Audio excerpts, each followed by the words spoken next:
Hello, and welcome to today's episode of Two Pigs in a Pod, a podcast for the people of Glazing by the people of Glazing. I'm George Lewis, editor at the People in Glazing Society, or more commonly known as PiGs, and I'll be your host. Our guest today is Nickie West. Welcome to the show, Nickie. Thank you. It's good to be So, here. so we'll jump straight into it and get to know you and who you are. I'm sure there's not many people in the world that don't know who you are, but for those that don't, can you explain who you are and what you do? Yeah, of course. I'm managing director of the design and build division of Montgomery, who own Fit Show. But most importantly, I'm the event director for Fit Show. Okay. And obviously, yes. So you say about the fit show. How did you end up working on these type of shows within the built environment and construction shows in general? I basically started life as a sales rep for a media company. And I was selling at the beginning classified ads and then display ads for a magazine in the interiors Okay. field. And that media company owned exhibitions, and I went to the show representing the magazine and was immediately hooked by the drama and the excitement of a show that was in its day called Interior Design International at Olympia. Yeah, so I became absolutely hooked, and hence my career started 1,000 years ago in exhibitions. I started off selling stand space and then moved on to embrace some marketing. I had a dalliance with operations. So I've covered most of the disciplines, if you like, within exhibitions. Yeah. And do you think that's probably helped you in your career that you've actually done a bit of everything in all sides of the exhibition side of things that you've actually now you're the event director that you can actually say, yeah, I've done that bit, I've done that, and you know what's going on and when. I absolutely think it has formed my career. Having said that, I think probably the journey I took in understanding the commercial element of marketing has been the most important part of it. The most enjoyable part for me, despite some challenging times, was operations. Actually, I really loved working with the contractors, building the show, watching it flourish, and then pulling it apart again. So I really enjoyed that. Okay. And obviously you work on the Fit show. What did you know about the glazing sector before you started working on the show? I knew absolutely nothing other than really knowing when my windows needed cleaning. I knew absolutely nothing. I started life, if you like, in the exhibition field and fit by visiting GlassX because a friend of mine organised it. So I went sort of in support of her. Went to see GlassX, which was many moons ago, and immediately got a real sort of feel for the buzz in this sector. Yeah, so that was my first dalliance. And then I was freelance for quite a long time, and I was approached by Matthew Glover and Paul Godwin to manage the ops for Fit Show. So that's how I started. And of course, neither of them, I mean, Paul would probably disagree, but that's another story. Neither of them knew anything about exhibitions. So I sort of I was doing the ops, but I started it all by teaching Matthew how to sell from a floor plan and teaching them both about marketing of exhibitions and how it differs. So yeah, it was great. And I started, although I was on ops, I was touching my fingerprints were on most elements of it, more nature of me than anything else. Okay. And yeah, so you've been the event director for the show for 12 years now. Like how has that show changed from when you started to how it is now?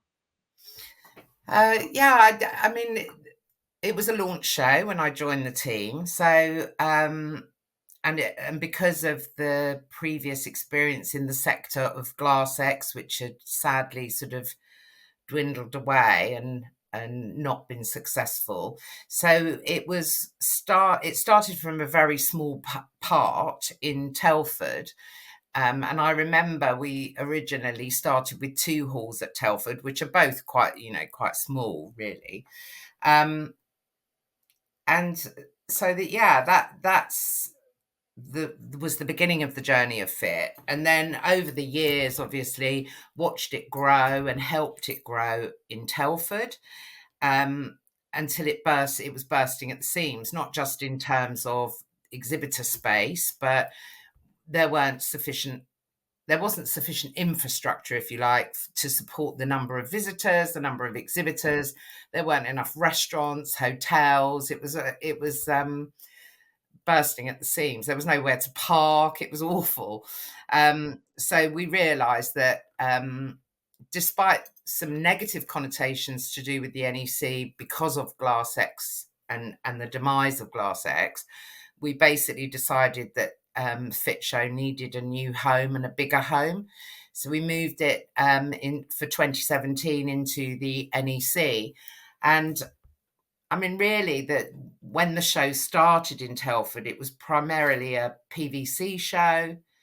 There wasn't much variety, if any, on the materials side of it. So I think really that's, apart from growing and becoming a much bigger exhibition, it's also much more representative of an ever-changing and agile, sector. So we've got now, obviously, as you know, we've got timber, we've got aluminium, we've got PVC, but we've got it all. We've got steel coming into it, steel windows.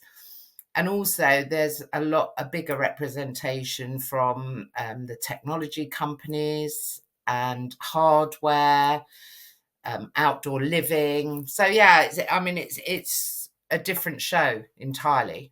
Yeah, and you say obviously steel's coming in for next year. Can you give us an idea of anything that's obviously we're still about a year or just under a year away from next year's show, but can you give us an idea of what we can expect from the show? Yeah, I'm really hoping that 2025, well, I'm not just hoping it, we're working towards this. One of the things that was, pinpointed as not represented significantly enough were systems houses. So a lot of our teaser campaigns and the beginnings of our marketing work has been around getting the systems houses back. I mean, we're so lucky because we've had support from brands like Selector and Cortizo, and in the past, obviously, we've had, other better known and well known systems houses. But, I'm really driving them to come back to Fit Show. So we were very excited, a few weeks ago to sign Al UK, who are back on a massive stand. Yeah. Um, so you'll hopefully see more systems houses. You'll see more machinery. I mean, brands like Hafner are, I think, taking over the world. They've got the biggest stand. It's going to be absolutely massive. So, they're creating a whole village at Fit Show. So there'll be more machinery. I'm also expecting there to be, and it's ironic because it's, such a critical part of it, but we're going to be welcoming more glass companies and glass machinery Yeah. brands. So that will be an exciting thing. Um, we're also going to expand on, we launched at the 23 show a demonstration zone. I don't know if you saw that, but, we're going to expand on that so that there's a lot more for installers to see, uh, action around on the tools and demonstrations of products. So that will be really good. And that's going to be quite a significant part. Okay. More outdoor living, which I mentioned earlier, is still a growth sector for installers. So we're looking forward to, welcoming back some brands that were with us from the beginning on that journey, but also attracting some new ones. So yeah, all in all, it obviously 2025 is going to be a much bigger show again because Yeah. we're across 4 halls in the NEC. So there's just going to be a lot more to see, and a, a broader range of products which I've spoken about, and that will be reflected in the learning program because Again, that's quite an important part of Fit Show. Um, we'll be looking at for help from the GGF and FENSA in terms of legislative and regulation changes. But we'll also be including trends and colour and marketing. So there'll be loads of elements of that, and it's all CPD accredited. So that again, I think is a big growth area for us in order to both attract the audience, but really importantly, keep them in the halls. Yeah. Okay, and obviously from our point of view, from a pig's point of view, an important part for any sort of conference or any exhibition or anything like that is a networking side of things. Do you also feel that that's an important part of the show? Is that ability to see many different companies in or many different people from all over the UK and further afield, all in one room? It's absolutely, and it's one of our strap lines, 3 days under one roof. I think this industry does networking better than any other sector I work in. And this really is, although there are obviously other events in the calendar which are, important, like the G Awards and PiGs and a number of events that happen. This is really where a whole representation of the sector, what we do best, and it really does feel like a celebration. So networking is top of the agenda, but we don't have, as organisers, we don't actually have to do much in this sector to get that kick Mhm. started. Yeah. And you obviously you mentioned about the CPD and the learning aspect that obviously you're with the GGF and people like that. But how does the Fit Show help with sort of the skills gap to actually sort of maybe entice people into the industry? Well, I don't think there's much that you'll find a better example of our sector and our industry than at Fit Show, because you can see literally everything, and you get a real feel for the professionalism and how advanced this sector is.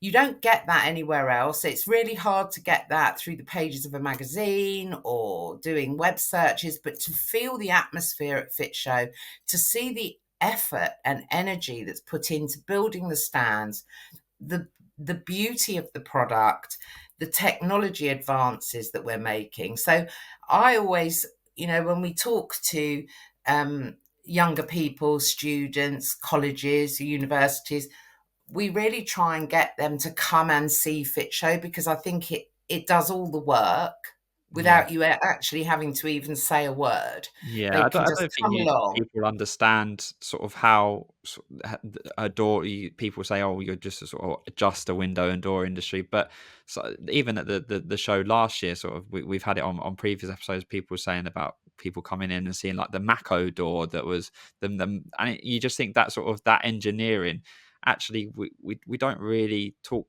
that much about it that gets past our industry, but there's actually some amazing sort of pieces of engineering machinery, like you said. There's so many things that you can actually show people, and I think the Fit Show is that perfect opportunity to show it. Yeah, absolutely. And I think, as you mentioned, Mako, that was amazing innovation. And there are a number of other companies, in different parts of the industry that show innovation. But it's just the professionalism of it all. I mean, I think in one visit to Fit Show, you can knock away any of the preconceived ideas that people might have. And a lot of them, thankfully, are historical, but the perceptions you might have around what is it like being in the double glazing industry. Um, and I think it's a fantastic platform for young people, although you can't visit if you're under the age of 16 because of the working machinery, Yeah. but to show young people, exactly what this sector's got to offer. Yeah, and got moving on slightly from the Fit Show, another show that you've just concluded at the NSE again was the Material and Finishes show. Obviously, there's parts of the R sector, the glazing sector, that would have gone to that sort of the window and door manufacturers. So, how was the show from your perspective after sort of a hiatus of and a rebrand of the show? Well, we were really, really pleased with the results, and organisers always say that, don't they? But if you went, I know because I saw Yeah. you there. But we were really, really encouraged by the support we had from the sector, the number of visitors through the door, and it's given us a fantastic platform to build on. So I sort of liken it to fit in the sense that it started small but perfectly formed, and we've got room to grow and develop it. It was brilliant for the windows and door industry because they're seeing a different audience to the audience they see at Fit Show. So the carpenters, the joiners, the fit out companies that might not that work with timber that may Mm. not immediately associate Fit Show with of being relevant or of interest. So yeah, I mean, it was a great show. The last show we had in that sector was in 2018. So it was a long and very painful route to get there. Um, and it has involved a huge amount of investment. But as I say, I think that it's one to watch for the future. So yeah, if we just move on to the next question about sort of what you mentioned, that it is actually sort of a show, the material finishes show is actually a show that is relevant to people within the glazing industry. Is there any sort of key takeaways that you think that we benefit that for this podcast that you think get yourselves to the next material and finishes show in 2026? I think that, as I was saying, that the audience is different to Fit Show. So I think, if you're a carpenter or a joiner, um, and you work with wood, you need to get there. You need to Yeah. be there.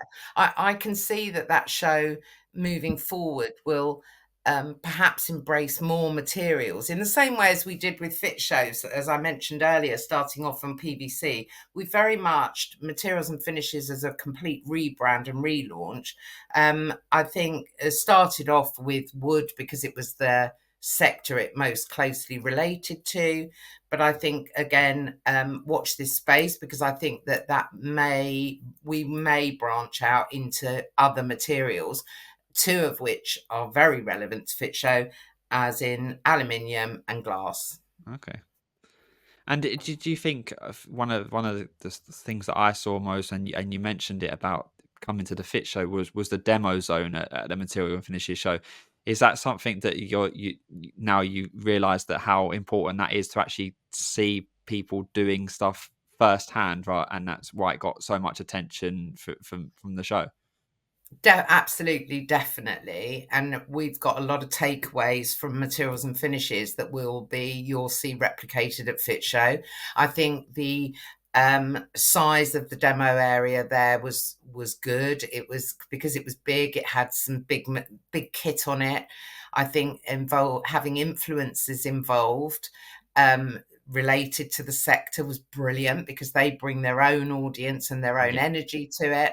I think the practical demonstrations of using tools that Tibby Singh did. He's done it at Fit Show before, but I think we'll be going back to our Fit Show roots on that one and making sure that there's more of that end of April 25. Okay. Definitely. Sounds good. And moving on to, yeah, you're a busy lady, and we move on to the glass conference. Yeah, obviously it's happening in October, back in the spiritual home, I guess, of the show in Telford. But can you tell us why our listeners and our viewers should be having that date firmly in the diary and wanting to attend the conference? Well, I think the primary reason is really we're viewing this as a platform in association with GGF and Fenzo, who have been absolutely they're brilliant partners for us on this. Um, I think that to be up to date with technical information, legislation changes, um, and really sharing best practice, it will be a brilliant opportunity.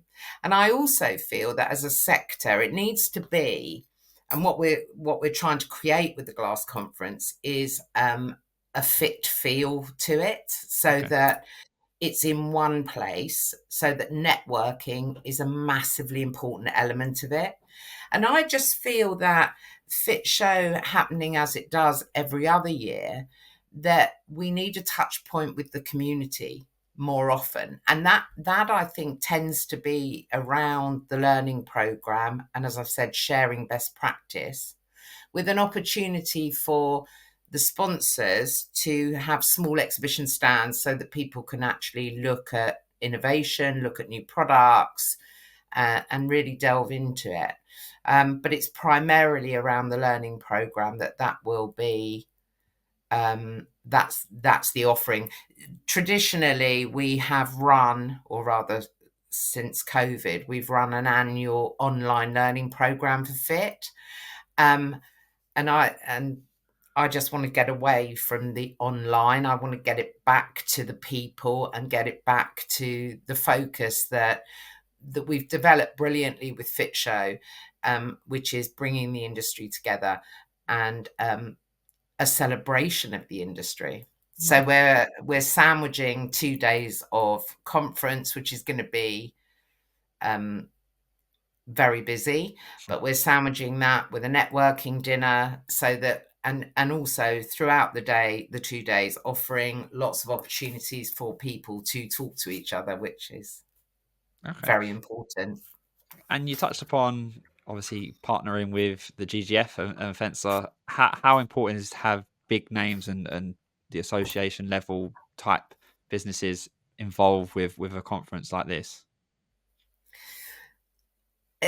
Not so much the big names, although we've got some brilliant sponsors. Mhm. I'm really excited to be working with MPLAS, Mm, because they haven't traditionally been sponsors of or exhibitors at Fit Show, so that's a massive excitement. And of course, Mako bringing their special brand of marketing and innovation. So I'm really excited about that, along with Business Pilot.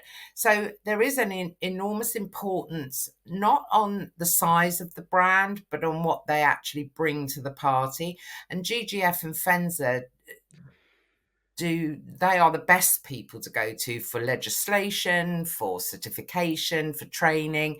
All of those things joined together, are what are going to be our differentiations, with this conference, which I think, again, going back to it, saying, we're taking it back to Fit's spiritual home. Um, we are taking it back there, certainly for year one, although I can see some real benefits about regionalising it going okay. forward. But let's see how year one Mm, goes. And yeah. I hope it's going to be the smash hit that, Fit Show was in its very first year. Um, yeah, I think it's a natural progression for us as sort of caretakers of Fit Show. So let's see where it leads. No.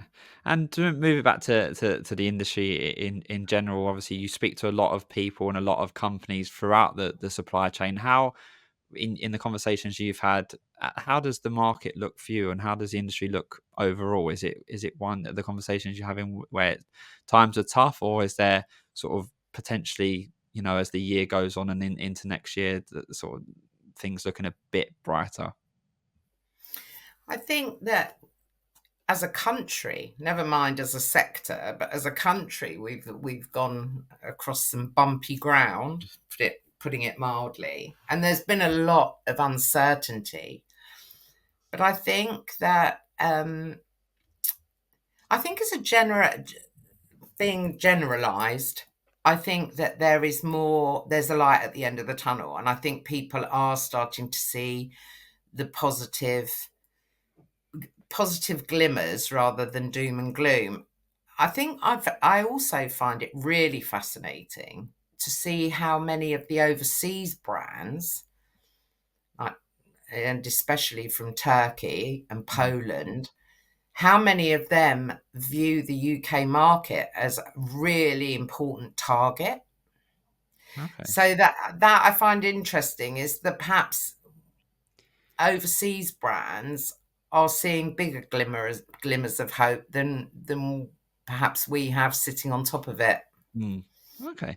And lastly, you've been within the glazing sector for a while now. How if someone from that randomly come up to you and ask to describe it in 3 words, how would you describe it from your point of view? I'm going to use the 3 words that you've given me. I think resilient, Okay. sociable, and really hardworking. Nice. Yeah, I agree. Yeah, I think that definitely, yeah, resilient. We, like you said, in just then about sort of bumps in the road. Yeah, there always seems to be that bump in the road, but yeah, with the companies, they manage to get out of it and sort of prosper, and then yeah, they hit another. But yeah, they keep coming back, and yeah, I think that's what we need in this industry, is to just to keep being resilient. Yeah. And And I also think that, as a sector, we're really good at battening down the hatches, but marketing our way out of difficult times. And mm, and that, I think, that is shown with the positivity and excitement that still is generated when there's more than 5 people in the room from this sector. There's such an energy about it. yeah. Okay, nice. So we'll move on to a bit of a quick fire question round. So this is where, if you've seen our previous episodes, it's where we get to know our guest or our guests a bit better. It's nothing really to do with the industry, or there is a couple about how it looks and stuff. But yeah, we just want to get to know, in this case, get to know Nickie a bit better. And yeah, so we'll do our quick fire questions. So I'll fire the first one. Do you prefer talking over email or by phone? Phone. Okay. What's your favorite day of the week? Saturday. What's your go-to karaoke song? I don't do karaoke. But if It's you was I'm if you was absolutely. forced up there, you had to pick a song, what would it be? Oh my God. I will survive. No, nice. Uh, who would play you in a movie? If there was a movie about the life of Nickie West, who would you want to play you, and who would play you? I'd want, and I hope she would agree, Joanna Lumley. Nice. Okay, I can see. Yeah, that's a good. I like that one. And where's your favorite place to visit? Anywhere hot. No. So that's great. Thank you very much for that. So, yeah, to end sort of the main part of the podcast, we like to give people a chance to shout out anyone they know. So it can be anyone from the industry, it can be from outside the industry. So yeah, if you want to just, you can be anyone you want to give a shout out to. I've got a little bit of a list, if that's all Yeah, please right. And fire away. and Yeah, absolutely. it is actually all fit related in the sense that it's our sector. But I really want to shout out, and I'm not going to say why because they're going to know why. But Sean Mm, Ed and Russell Yates, I think I love them. Richard Gaunt, Gary Morty, Andy and Mandy Westhead, Adrian Barraclough, Dan Sullivan, the Broccos, Dave and Claire, love them. Dave Thomas from Hafner, who's taught me loads. And finally, Jess Hardesty, who I work with on Fit Show, mhm.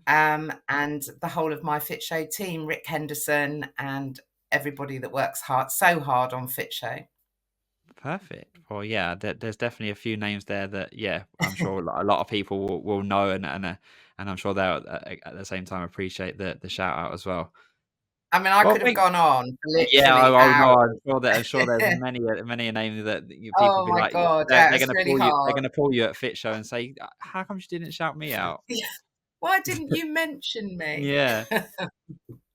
Well, thanks very much, Nickie, for joining us today. Yeah, it was really good to hear about all the different things you're doing, and that's it for today. So I hope you can join us for another episode soon. You can find this episode and all others on our YouTube channel, wherever you get your podcasts from, or on our website, www.peopleinglazing.co.uk. That's it for today. So see you again soon.